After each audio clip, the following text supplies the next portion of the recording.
નમસ્કાર દર્શક મિત્રો, પાટવી ગુજરાતી ન્યૂઝમાં આપ સૌનું સ્વાગત છે।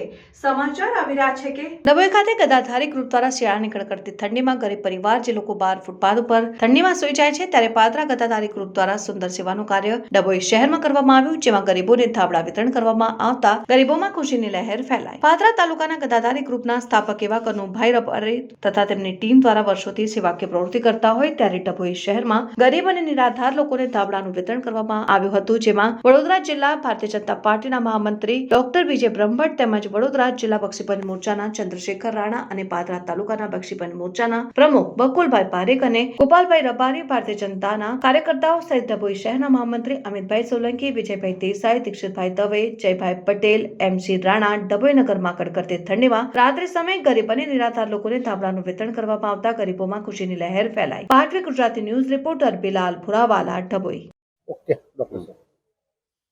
શિયાળાની આ કડકડતી ઠંડીમાં બહાર કોઈ આશ્રય ન હોય અને બહાર સૂતેલા હોય એવા લોકોને રક્ષણ મળે માટે ધાબળા વિતરણ માટે ખાસ પાદરાથી કનુભાઈ ગદાધારી ટીમ અને અમારા ભારતીય જનતા પાર્ટીના પાદરાના કાર્યકર્તાઓ શ્રી બકુલભાઈ, ગોપાલભાઈ રબારી અને સાથે ડભોઈ ખાતે આવ્યા છે અને ધાબળા વિતરણ માટે ડભોઈમાં રેલવે સ્ટેશન, ST ડેપો, હીરા ભગોળ બાર અને અન્ય ફૂટપાથની આજુબાજુ જ્યાં લોકો સૂતા હોય એમને ધાબળા ઓઢાડી અને આ ઠંડીમાં ખૂબ પુણ્યનું એક કાર્ય કર્યું છે અને એ માટે હું સર્વેને અભિનંદન આપું છું અને ડભોઈને જે એમણે આના માટે પસંદ કર્યું એ માટે એમનો ખૂબ ખૂબ આભાર માનું છું। આશરે કેટલા ધાબળા વિતરણ કર્યું હશે?